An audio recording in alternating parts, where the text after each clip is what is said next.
Notre invité politique ce vendredi 16 août sur LCI et à 8h22, il s'appelle donc Mathieu Vallée, il est député européen du Rassemblement national, il est en plateau avec nous et je le remercie. Monsieur Vallée, bonjour. Reconnaissez-vous, monsieur Vallée, que ces Jeux Olympiques d'été ont été une véritable réussite et que, comme bien d'autres, vous n'êtes pas les seuls, vous avez vous les avez discrédités par avance en disant que ça allait être une catastrophe et que vous vous êtes planté. Ah, je pense que dans ma bouche, vous avez jamais entendu ça. Peut-être pas vous, mais au nom du Rassemblement national. Je suis ancien commissaire de police, d'ailleurs, en disponibilité. Je me suis engagé auprès de Jordan Bardella en avril 2024 pour les européennes. Et j'avais dit, moi, que c'était un défi sécuritaire énorme. Avec 20 ans d'ancienneté dans la police nationale, il me semble que j'avais cette humilité, cette légitimité de pouvoir donner un avis sur cette question, surtout en tant qu'ancien porte-parole du syndicat indépendant des commissaires de police. Ces Jeux Olympiques, ça a été un succès pour le pays. Les Françaises et les Français se sont rassemblés sur l'essentiel, c'est-à-dire la fraternité, nos athlètes avec 64 médailles, et effectivement on a été très fiers de chanter la Marseillaise, de brandir le drapeau bleu, blanc, rouge, de pouvoir soutenir nos athlètes, de pouvoir montrer notre patriotisme. Et sur le plan sécuritaire, ça a été une vraie réussite aussi. Et donc sur le plan sécuritaire aussi, je félicite ces 45 000 policiers et gendarmes qui ont été mobilisés lors de la cérémonie d'ouverture, ces 30 000 policiers et gendarmes par jour qui ont protégé ces Jeux Olympiques. Sans sécurité, pas de Jeux Olympiques, et aussi ces agents de sécurité privés, ces sapeurs-pompiers, ces militaires, nos militaires, dont j'ai une pensée d'ailleurs pour Mathis Laurence et Sébastien Mabir, ces deux militaires aviateurs qui ont été malheureusement décédés dans un crash de Rafale de la base aérienne 113 de Saint-Didier. Et donc je dis simplement que oui, ces Jeux Olympiques resteront dans l'histoire, auront marqué l'histoire de France, et que évidemment aujourd'hui la politique va reprendre ses droits parce que c'est ce qui fait fonctionner aussi notre pays. Monsieur Vallée, savez-vous qui a dit les Jeux Olympiques seront un désastre sécuritaire, avec lui une nouvelle humiliation nationale? C'est vous qui a dit ça. Comment? Savez-vous qui a dit cette formule? Et la deuxième formule, on va avoir les Jeux Olympiques sans public, des Jeux Olympiques hors sol. Deux citations, savez-vous qui a dit? Oui, je sais qui les a cités, puisqu'on me les a déjà dit. Vous pouvez nous les dire? Vous pouvez nous dire non, mais ça? vous dites que alors, moi, je vous dis que vous n'avez pas dit que la première, le désastre. Alors, allez-y. C'est Marine Le Pen. Non, c'est Marine Le Pen que vous êtes. Non, mais Marine Le Pen, en fait, elle était bien en droit, comme beaucoup de Français, de se demander si on avait un gouvernement à la hauteur des enjeux sécuritaires. On a eu les émeutes suite à l'affaire Naël que le gouvernement a eu du mal à gérer. Moi, j'étais engagé sur le terrain, je les commentais pas sur les plateaux. J'étais plongé dans des scènes de guerre urbaine dans le Val-de-Marne, parce que j'étais chef adjoint de la BAC d'unité départementale du Val-de-Marne. D'ailleurs, les policiers, les gendarmes et les sapeurs-pompiers, 900 qui ont été blessés, la plupart n'ont pas été médaillés. Ils n'ont absolument pas eu la reconnaissance de l'État. Donc effectivement, les policiers et les gendarmes durant les Jeux Olympiques ont eu la médaille d'or de la sécurité et de l'enthousiasme et de l'amour des Français. Ça a été l'occasion pour eux de rattacher leur entier dévouement et amour à ceux qui nous protègent. Et malheureusement, l'État ne les a toujours pas félicités et reconnus pour les émeutes où ils ont sauvé la République. Et ensuite, vous aviez eu ce désastre de cette finale de la Ligue des Champions au Stade de France qui avait fait de la France la risée du monde entier. Donc là, ils ont réussi au moins cette fois. C'est pour ça que Marine Le Pen était bien en droit d'expliquer qu'elle était inquiète que le gouvernement ne soit pas à la hauteur. Dans la démocratie, on a le droit de dire que pour notre pays, on veut le meilleur, et si on veut le meilleur, on veut à la tête des gens qui soient compétents et qui soient les mieux à même d'organiser les Jeux Olympiques. Après coup, vous reconnaissez qu'ils ont été à la hauteur. Ils n'avaient pas été avant, là, ils ont été à la hauteur parce qu'ils ont la chance d'avoir des policiers, des gendarmes, des militaires, des sapeurs-pompiers qui sont dévoués, mais aussi des hauts fonctionnaires, comme les préfets, comme le préfet Nunez, qui ont préparé ces Jeux Olympiques avec célérité et brio, et qui ont permis à ces Jeux de se dérouler magnifiquement bien dans une menace terroriste qui vise la France de manière telle qu'on la connaît aujourd'hui. Monsieur Vallée, est-ce qu'il vous semble que la situation dans laquelle nous vivons depuis le début du mois de juillet, c'est-à-dire avec un gouvernement démissionnaire qui fait globalement plus que de gérer les affaires courantes quand même, en tout cas un petit peu plus, et à minima une bizarrerie qu'il faut supprimer, à laquelle il faut mettre un terme très vite, voire une sorte de scandale? Non, ou est-ce que ça vous dérange pas plus que ça que l'on attende? Nous, on n'est pas étonnés, on l'avait dit. Regardez, c'est formidable. Les macronistes étaient devenus des super copains durant la campagne. Les pires ennemis étaient devenus les meilleurs amis. Et aujourd'hui, Monsieur Attal, Monsieur Séjourné, donc c'est un Premier ministre ou Premier ministre démissionnaire, on ne sait plus comment les appeler d'ailleurs, aujourd'hui explique, on a eu besoin de toi pour gagner les élections, on n'aura pas besoin de toi pour gouverner le pays. C'est une amitié un peu particulière. Avec des amis comme ça, on n'a pas besoin d'ennemis. Et donc, moi, ce que je dis simplement, c'est que nous, on est habitués à ce que les 11 millions de personnes qui ont voté pour nous elle soit muselée, elle soit privée de représentation et de voix dans les instances de direction de l'Assemblée nationale, mais plus globalement dans le pays, puisque Monsieur Macron, Monsieur Attal et toute la Macronie ne veulent pas qu'on participe au gouvernement du pays. Tant mieux, parce que quand on voit comment ils dirigent le pays, on espère que rapidement il y aura des nouvelles élections pour qu'on puisse à la fois prendre les rênes de ce pays. Et ensuite, ce que je dis aussi simplement, c'est que vous voyez bien qu'il y a des reculades. Là, on nous a fait, alors moi je connaissais la série Martine, vous savez, cette bande dessinée que tous les enfants connaissent. Oui. On a eu la série Lucie Castet durant tout l'été. Elle a fait des déplacements, elle a fait des voyages où elle se voyait déjà Première ministre en haut de l'affiche pour reprendre un titre de musique assez connu et qu'on a vu pendant les Jeux Olympiques. Malheureusement, on voit qu'aujourd'hui, il y a des reculades dès que ça a été une arnaque politique. Sur le retour de l'impôt sur la fortune, ils le feront pas. C'est des horizons. Sur le SMIC à 1 500 €, pareil, c'est des horizons. Ouais. Et bientôt, on nous expliquera que la retraite à 60 ans, c'est pareil, ça sera des horizons. En réalité, il n'y a plus un sou dans les caisses de l'État. Ils ont fait des promesses pour gagner ces élections législatives qui n'ont d'ailleurs pas à la fin obtenu, puisqu'ils n'ont pas eu une majorité absolue. Et donc, finalement, moi, je dis simplement, nous, on a été droit dans nos chaussures. On avait même établi un calendrier où là, mon Dieu, on n'avait pas la date, l'heure et la seconde précise que les médias attendaient. Bah, dites donc, si on avait eu l'exigence avec le nouveau Front populaire tel qu'on l'avait avec notre parti, on n'aurait peut-être pas eu, finalement, ces lendemains qui déchantent tels qu'on les connaît aujourd'hui. En tant qu'observateur extérieur, moi, j'ai un peu le sentiment que tout ça vous ravit, au fond. Vous êtes planqué au cœur de l'été, vous êtes très peu visible. Enfin, vous êtes là, vous êtes disponible pour venir nous parler. On est plusieurs. Attendez, vous êtes plusieurs, ok. Mais globalement, tout le monde est parti à la plage, se refait une santé pour repartir comme en 14, là, dès la rentrée. Et finalement, vous êtes en retrait, vous laissez tout le monde s'écharper au premier plan, et puis vous laissez venir. Vous verrez bien ce qui se passera. Ça vous permet de critiquer sans être partie prenante. Non, mais c'est une blague. Au Parlement européen, on est arrivé à la troisième force politique du Parlement européen. Alors vous êtes parlementaire européen, en l'occurrence. Il y a eu un cordon sanitaire, en fait, qui méprise et qui humilie les voix des patriotes européens qui ont fait confiance à nos partis politiques qui sont arrivés en tête dans beaucoup de pays européens. En France, c'est pareil.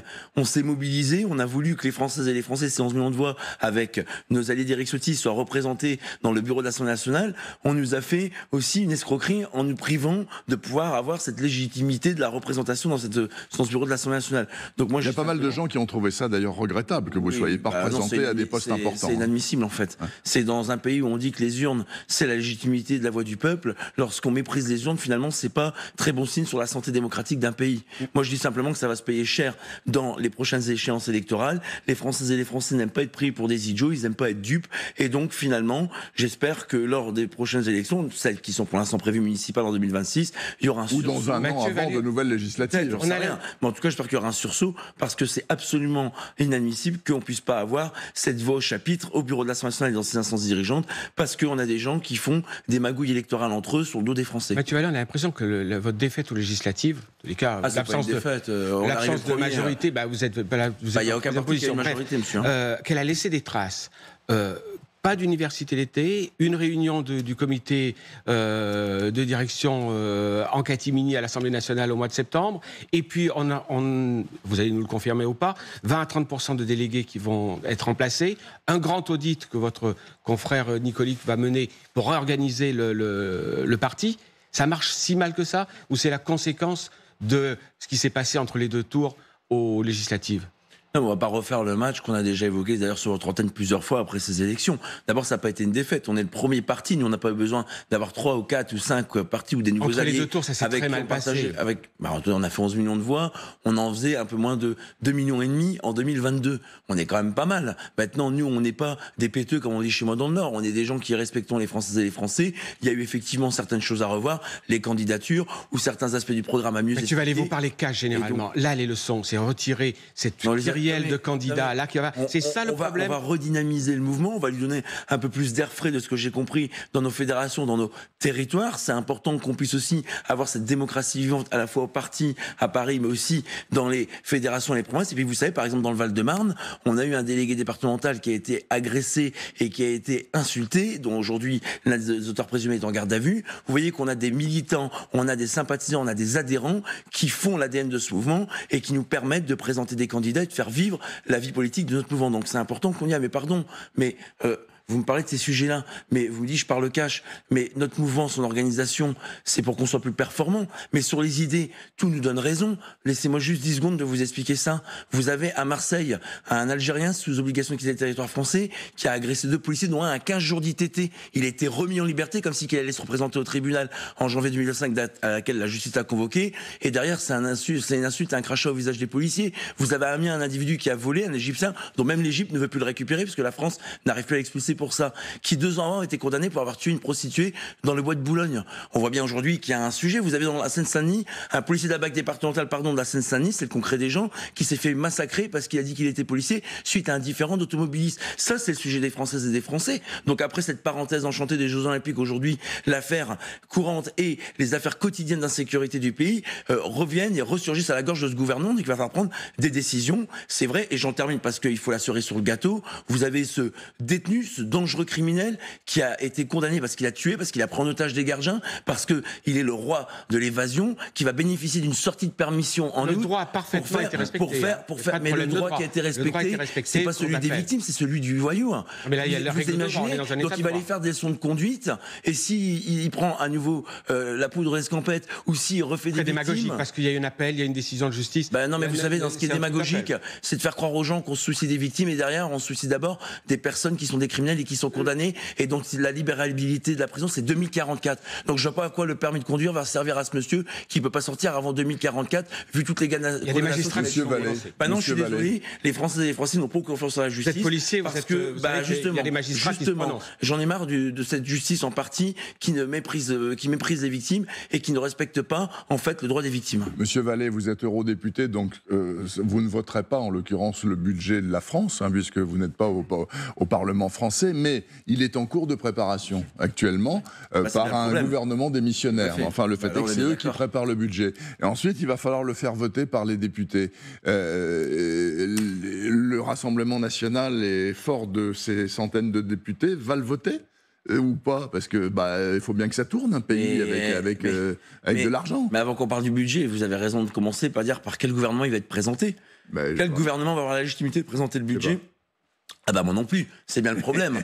Est-ce que le président de la République va appeler, puisque c'est lui évidemment dans la Constitution qui est le seul maître des horloges en termes de nomination de Premier ministre, est-ce qu'il va appeler une personnalité dont on nous dit qu'elle va réunir toutes les qualités pour pouvoir faire l'alliance entre les 3 blocs, l'extrême gauche, l'extrême centre et les patriotes que nous représentons, pour pouvoir présenter un budget pour la France? Mais on est d'accord avec vous.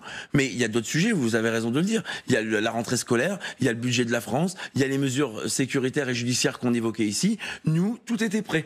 Si on avait effectivement cette majorité absolue, on avait dit ce qu'on ferait sur la retraite, sur le budget de la France, sur l'éducation, sur la police, sur la justice. On avait établi un calendrier de mesures, un calendrier de mise en place de nos propositions jusqu'à la fin de l'année, et même un peu plus pour les mesures structurelles comme celle des retraites. Aujourd'hui, on voit bien qu'ils ont sauvé leurs sièges électoraux. Malheureusement, est-ce qu'ils vont sauver l'état du pays? J'en suis pas si sûr, et vous inquiétez pas, on s'en délecte pas. Monsieur, il n'y a rien de catimini. On aimerait que le pays, évidemment, s'en sorte mieux qu'il en est. C'est la dernière question.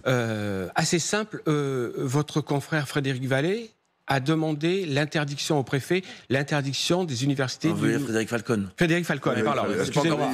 Mais ça pourrait être son frère. Frédéric Falcon a demandé l'interdiction de l'université d'été du NPA, au motif qu'il y avait des personnalités qui ne lui convenaient pas. Je rappelle pour Frédéric Falcon, c'est le député qui s'était fait connaître par une photo pendant une manifestation. Dans la photo, on voyait va faire la soupe salope à l'attention de Sandrine Rousseau. Est-ce que vous associez... C'est Julien Recoul qui avait dit ça? Non. Il y avait 2 photos, il y avait Frédéric, je l'ai retrouvé tout à l'heure. Bref, est-ce que vous trouvez que c'est démocratique? C'est une pancarte. Est-ce que c'est démocratique de demander l'interdiction des universités d'une formation politique? Vous savez, on est sur un mouvement aujourd'hui qui, à chaque fois qu'il soutient des rassemblements sur la voie publique, ça se passe mal. Et donc, on est en droit de dire, notamment ces élus locaux, que ce soit Frédéric Falcon, qui est député dans le sud de la France, notamment à Narbonne, qui puisse dire, moi, j'ai peur que ce rassemblement crée du désordre public et crée des incidents, de manière à ce que ces gens qui habitent dans ce département puissent vivre en toute tranquillité, en toute paisibilité. Donc, pardon, mais les leçons de démocratie du nouveau parti anticapitaliste, qui a d'ailleurs investi dans une circonscription où Christophe Barthès, le député rassemblement national, l'a gagné, dernier face à Philippe Poutou, qui veut désarmer la police et qui a des propos abjects dont je ne vais pas vous référer ici, la liturgie, et ben je vous dis simplement que oui, nous, on veut défendre les libertés, notamment celles des habitants de vivre en toute tranquillité. Le dernier rassemblement des soulèvements de la Terre s'est très mal passé, et on sait qu'à chaque fois, les mouvements d'extrême gauche, ils ont investi un Antifa qui aujourd'hui est député, et ben qui a d'ailleurs été fait avec... J'ai regardé les invités, il y a Louis Plenel, il y a deux députés du Insoumis. Bon, c'est pas des gens qui sont a priori anti. Ouais, en tout cas, moi, c'est pas des gens qui m'inspirent confiance. Qui méritent d'être interdits. Vous trouvez que c'est interdit? Non, mais c'est pas le préfet qui... C'est pas ces gens qui méritent d'être interdits. C'est en fait ces rassemblements qui peuvent créer du désordre et qui peuvent être source d'incidents. Donc c'est normal qu'on ait des députés qui pensent d'abord aux gens honnêtes qui payent des impôts plutôt qu'à ceux qui viennent possiblement semer le trouble et qui pourraient créer du désordre. C'est comme ça que le député a écrit au préfet. Maintenant, vous avez raison, M. Poirette, le préfet de département sera décisionnaire sur un arrêté d'interdiction ou pas, qui d'ailleurs sera contestable en justice administrative si jamais les organisateurs ne sont pas d'accord avec cette décision qui sera prise ou pas, j'en sais rien. Merci beaucoup Mathieu Vallée, donc eurodéputé Rassemblement National sur LCI ce vendredi matin. Je vous souhaite une bonne fin d'été, Monsieur Vallée.